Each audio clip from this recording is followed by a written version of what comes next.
Hello friends, welcome back KPSO channel நண்பர்களே. இன்றைக்கி இந்த வீடியோவில் ஒரு முக்கியமான ஜோதிட விஷயத்தை தான் அதிரடியாக பார்க்க போகிறோம்.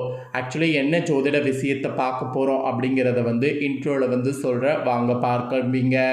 ஸோ ஜூலையுடைய 20ஆம் தேதிக்கு பிறகு கிரகங்களால் ஆட்டமானது ரிஷப ராசிக்காரங்களுக்கு அதிரடியாக காத்திருக்கு. ஸோ அதுக்கு காரணம் கிரகங்களுடைய ஆட்டங்களும் தாக்கங்களும் தான். அப்படி என்ன கிரகங்கள் ஆட்டம் தாக்கம் அப்படின்னு கேட்குறீங்களா?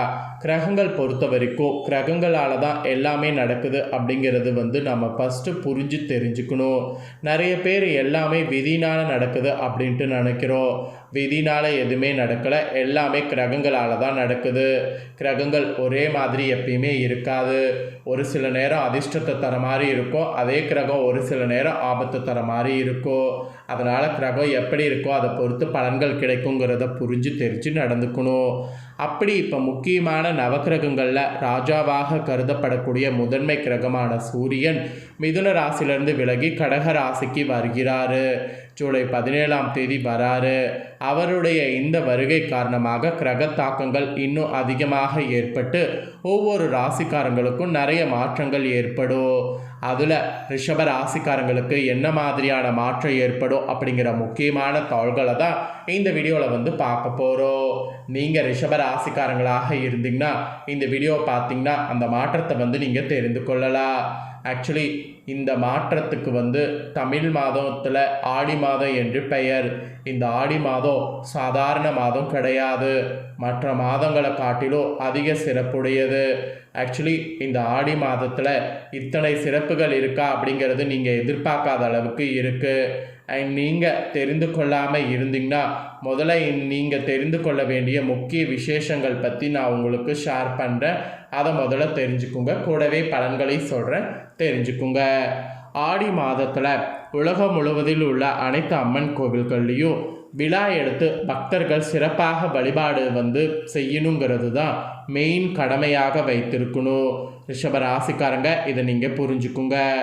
தமிழ்நாட்காட்டின்படி 4வது மாதமான ஆடி மாதம் ஜூலை 17ஆம் தேதி முதல் ஆகஸ்ட் 16ஆம் தேதி வரை இருக்குது.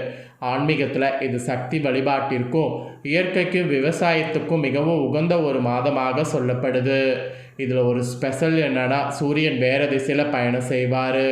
அதனால் இது தாட்சாணிய புண்ணிய காலத்தின் தொடக்கமாகவும் அறியப்படுகிறது.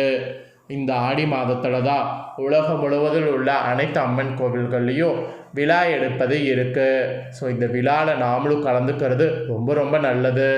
அம்மன் வழிபாடு, நீர்நிலைகள் வணங்குறது, முன்னோர்களுக்கு திதி கொடுக்கறது, இந்த மாதிரி ஆன்மீக நிகழ்வுகள் இம்மாதத்தில் நீங்கள் செய்தீங்கன்னா விசேஷம் உங்களுக்கு நிறைய உண்டாகும்.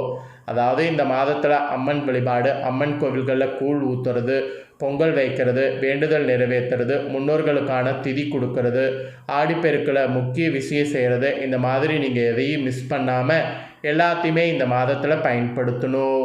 அதிலும் ஆடியில் வரக்கூடிய செவ்வாய் ஆடி வெள்ளிலாம் ரொம்ப விசேஷம். இந்த நாளில் கோவில்களில் கூட்டம் அலைமோதும். அதனால் ஆடியில் அம்பிகையின் வேண்டிய வரத்தை பெற்ற நீங்கள் செய்ய வேண்டியதை கரெக்டாக செய்யணுங்கிறது தான் மெயினாக இந்த இடத்துல உங்களுக்கு சொல்ல வர. அப்படி செய்தீங்கன்னா உங்களுடைய விருப்பங்களும் நிறைவேறும், உங்கள் ஆசைகள் எதுவாக இருந்தாலும் தடை இல்லாமல் நிறைவேறும். அந்த வகையில் ஆன்மீக ரீதியாக, விவசாய ரீதியாக உங்கள் தமிழ் கலாச்சாரத்தில் ஆடி மாதத்தில் என்னென்ன உங்கள் ராசிக்கு செய்யணுங்கிறத சொல்கிறேன். முக்கிய விஷயங்கள் பற்றி இந்த வீடியோவில் தெரிஞ்சுக்குங்க. ஆடி மாதத்தில் முழுவதுமே அம்மன் மற்றும் குலதெய்வ வழிபாட்டிற்கு உகந்ததாக சொல்லப்படுது. அதனால் ஆடியில் வரக்கூடிய செவ்வாய் மற்றும் வெள்ளிக்கிழமையில் மிஸ் பண்ணாமல் சிறப்பாக வழிபாடு செய்யுங்க. அதுவும் அம்மன் கோவில்களில் பெண்கள் நீங்கள் போய் பார்த்தீங்கன்னு வச்சுக்கோங்களேன், வேண்டுதல்கள் நிறைவேறுவதற்கு வழிபாடு செய்யுங்க. அம்மனுக்குரிய மிக சிறப்பான மாதங்கிறதுனால இந்த மாதம் நீங்கள் செய்யக்கூடிய பூஜைகள் சிறப்பாக அந்த அம்மன் ஏற்றுக்குவாங்க. குறிப்பாக மாரியம்மன், காளியம்மன் கோவில்களில் கூழ் ஊற்றுறது, பொங்கல் வைக்கிறது, இந்த மாதிரி எது வேணாலும் செய்யுங்க. எது நீங்கள் செய்தாலும் சிறப்பாக செய்கிறதுனால உங்கள் ராசிக்காரங்களுக்கு நினைத்தது நடக்கும். அதே போல் ஆடி செவ்வாயில் உங்கள் ரிஷப ராசிக்காரங்க பண்ண வேண்டியது ரொம்ப சில விஷயம் முக்கியம்.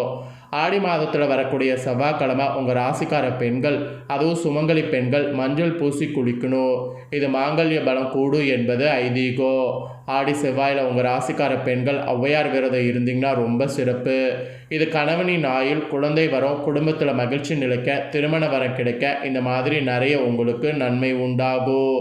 அதனால் ஆடி செவ்வாயில் ரிஷபராசிக்கார பெண்கள் இதை செய்ய மறக்காதீங்க.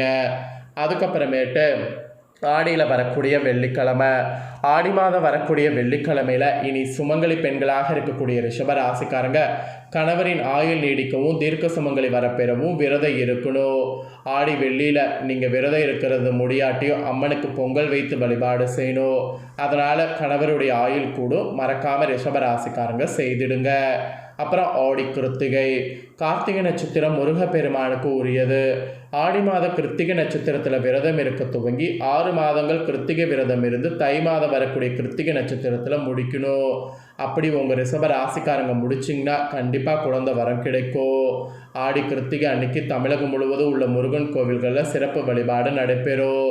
அந்த சிறப்போடு நீங்களும் விரதத்தை ஸ்டார்ட் பண்ணுங்கள். உங்கள் ராசிக்கு குழந்தை பாக்கி இல்லைன்னா தைலெல்லாம் தொட்டிலுக்கு ஆர்டர் பண்ணிடலாம். குழந்தை கண்டிப்பாக உருவாகும். அப்புறம் ஆடியில் வரக்கூடிய அமாவாசை, ஆடியில் வரக்கூடிய அமாவாசையில் முன்னோர்களுக்கு தர்ப்பணம் நீங்கள் கொடுக்காமீங்கன்னு வச்சுக்கோங்களேன், அவ்வளோ ஒரு சிறப்பு. ஏன்னா உங்கள் ராசிக்கு 6 மாதம் தர்ப்பணம் கொடுத்த பலன் கிடைக்கும். மாதந்தோறும் உங்கள் ராசிக்காரங்க அமாவாசை வந்தாலும் நீங்கள் தர்ப்பணம் கொடுக்காமல் இருந்தீங்கன்னா ஆடி மாதத்தில் வரக்கூடிய அமாவாசையில் கொடுக்கறது மிகவும் சிறப்பு வாய்ந்தது. மாதந்தோறும் அமாவாசை தினங்களில் முன்னோர்களுக்கு தர்ப்பணம் கொடுக்க முடியாமல் தவறிய உங்கள் ராசிக்காரங்க ஆடியில் கிடைச்ச சான்ஸை அமாவாசை அன்னைக்கு முன்னோர்களுக்கு தர்ப்பணம் மற்றும் திதி கொடுத்து நீங்கள் நல்லா முன்னேறுங்க. இந்த நாளில் கடற்கரை அல்லது நதிக்கரையில் மறைந்த உங்கள் முன்னோர்களுக்கு திதி மற்றும் தர்ப்பணம் கொடுத்தீங்கிறது நல்லது. ஸோ ஆடியில் இந்த அமாவாசையை ரிஷப ராசிக்காரங்க மிஸ் பண்ணிடாதீங்க. அப்புறம் ஆடியில் ரொம்ப ஹைலைட்டான ஒரு நாள் ஆடி 18. ஆறுகள் மற்றும் நீர்நிலைகளில் புதுநீர் பெருக்கெடுத்து விடுவதை கொண்டாட விதமாக இந்த நாள் இயற்கை அன்னைக்கு நன்றி தெரிவிக்கக்கூடிய வகையில் காவேரி போன்ற நதிக்கரையில் புதுமண தம்பதிகளாக இருக்கக்கூடிய உங்கள் ராசிக்காரங்க பெண்கள் நீங்கள் ஆற்றங்கரையில் கூடி பூஜை செய்து புதிய ஆடை மற்றும் மஞ்சள் கயிறை மாற்றிக்கொள்ளணும். இது உங்கள் ராசிக்கார பெண்கள் செய்தீங்கன்னா அவ்வளவு நல்லது. அப்புறம் ஆடியில் வரக்கூடிய ஆடிப்புறம், ஆடியில் வரக்கூடிய பூரம் உமாதேவி அவதரித்ததாக புராணங்களில் சொல்லப்படுது. ஆண்டாள் அவதரித்ததாகவும் சொல்லப்படுது. அதனால் இந்த நாளில் உலக மக்களை காப்பதற்காக அம்பாள் சக்தியாக உருவெடுத்தக்கூடிய நாள் அப்படிங்கிறதுனால இந்த அம்மனை நாம் வரவேற்கக்கூடிய விதமாக அம்மனுக்கு வளையல்கள் சாத்தி உங்கள் ராசிக்காரங்க வழிபாடு செய்யணும். பின்னர் அந்த வளையல்கள் உங்களுக்கு பிரசாதமாக வழங்கப்படுவதை போட்டுக்கணும். இந்த மாதிரி பண்ணிங்கன்னா ரொம்ப ரொம்ப ரொம்ப ரொம்ப சிறப்பு. ஸோ ஆடியில் பார்த்தீங்கன்னு வச்சுக்கோங்களேன், எவ்வளவு நன்மைகள் பெற முடியுமோ அவ்வளோ நன்மைகளும் பெற உங்கள் ராசிக்காரங்க நான் சொன்னதை எல்லாமே செய்திடுங்க. இதை நீங்கள் செய்ய செய்ய உங்களுக்கான நற்பலன் ஏற்படுவதை நீங்களே பார்க்கலாங்க. ஸோ இதுதான் உங்களுக்கு சொல்லப்பட்டிருக்கக்கூடிய மெயின் விஷயம். இதை தொடர்ந்து உங்களுக்கு ஆடியில் ராஜயோகம் பெறுவீங்களா, உங்கள் வாழ்க்கை அடியோடு மாறுமா மாறாதா அப்படிங்கிறத உங்களுக்கு சொல்ல போகிறேன். ஸோ அதை பற்றியும் இந்த வீடியோவில் தெரிஞ்சுக்குங்க. ரிஷப ராசியில் பிறந்தவங்களுக்கு ஆடியில் கரெக்டாக ஜூலையில் பார்த்தீங்கன்னு வச்சுக்கோங்களேன், நிறைய மாற்றங்கள் 20ஆம் தேதிக்கு மேலே உருவாகும். ஆடியில் முதல் 15 நாட்கள் 4வது இடத்துல இருக்கக்கூடிய ராசிநாதன் ஆகிய சுக்கிரன் பிற்பகுதி 15 நாட்கள் 5ஆம் இடத்துல நீச்சம் என்ற அமைப்போடு சனியின் பார்வையில் வருகிறார். அதனால் மிகவும் சுறுசுறுப்பாக இருக்கிறது கண்டிப்பாக இருக்க முடியும். எதை எடுத்தாலும் செய்து விடுதலாம் என்கின்ற வகையில் அவ்வளவு வேகத்தோடு செயல்பட வைக்கும். பிற்பகுதி தான் 15 நாட்கள் அப்படியே வேகம் குறைய தொடங்கும். இருந்தாலும் முன்னேற்றத்திற்கு பஞ்சம் இருக்காது. உணர்வுகள், உறவுகள் ரீதியான பிரச்சனை, குடும்ப பிரச்சனைகள் கொஞ்சம் ஏற்படும். பண விஷயத்தில் நல்ல முன்னேற்றங்கள் காணப்படும். தடங்கல்கள் வராத அமைப்பு ஏற்படும். 7ஆம் அதிபதியான செவ்வாய் 2வது இடத்திற்கு வருகிறார். இதனால் மனைவியால் லாபம், கணவனால் லாபம் உண்டாகக்கூடிய நல்ல காலகட்டமாக இருக்கும். கணவருக்கு வேலை, மனைவிக்கு வேலை, இரட்டை வருமானம் இந்த மாதிரி பெறக்கூடிய அமைப்பு ஏற்படும். மெயினாக சொத்து சேரணும் அப்படின்னு நீங்கள் ஆசைப்பட்டது இந்த டைம் நடக்கும். மனைவி வழி சொந்தங்கள் மூலமாக எந்த ஒரு பலனும் இல்லை என்று வருத்தப்பட்டு கொண்டிருந்த உங்களுக்கு இனி பிற்பகுதியில் நல்ல அமைப்பு ஏற்படும். பிறந்த வீட்டில் இருந்து சீர்வரிசைகள், சொத்துக்கள் சேரும். பிற்பகுதி 15 நாட்கள் தன்னம்பிக்கை இல்லாத நிலை ஏற்படும். நல்ல தாள்கள் சேரும். ராசிநாதன் நீச்சத்தை அடைந்து பாவத்துவமாக இருக்கிறார். ஸோ அதனால் பணவரவு உங்களுக்கு பஞ்சமே இருக்காது, பணம் வந்து கொண்டே இருக்கும். இருப்பினும் அது நடக்கவில்லை இது நடக்கவில்லை என்று யோசித்து கொண்டு இருக்கக்கூடிய நிலை ஏற்படும். 2வது இடத்துல செவ்வாய், 11வது இடத்துல சனி இருப்பது மிகப்பெரிய யோகத்தை கொடுக்கும். பாகிஸ்தான குருவின் பார்வையால் வலிமையாக இருக்குது. ஸோ பயப்பட வேண்டாம். ஸோ பலன்கள்னு பார்த்தீங்கன்னா இதெல்லாம் உங்களுக்கு குறிப்பிடப்பட்டிருக்கு. இதற்கேற்ப நடந்து பலன் பெறுங்க. இதை உங்கள் ஃப்ரெண்ட்ஸ் ஃபேமிலிக்கும் லைக் பண்ணி ஷேர் பண்ணுங்கள், அவங்களும் பார்த்து பயன்பெறட்டும். இதே போல் புதிய தகவல்களை தெரிந்து கொள்ள மறக்காமல் நம்ம சேனலை சப்ஸ்கிரைப் பண்ணுங்கள், கூட பெல் பண்ண ப்ரெஸ் பண்ணுங்கள். அதை நீங்கள் பண்ணிட்டீங்கன்னா இனி நான் போகிற மாட்டேன் அப்டேட்டான எல்லா வீடியோஸும் உடனுக்குடனே தெரிந்து கொள்ளலாம். ஸோ மறக்காமல் சப்ஸ்கிரைப் பண்ணி பெல் பண்ண ப்ரெஸ் பண்ணுங்கள். நெக்ஸ்ட் இதே போல் சுவாரஸ்யமாக வேறொரு வீடியோவில் உங்களை சந்திக்கிறேன். நன்றி.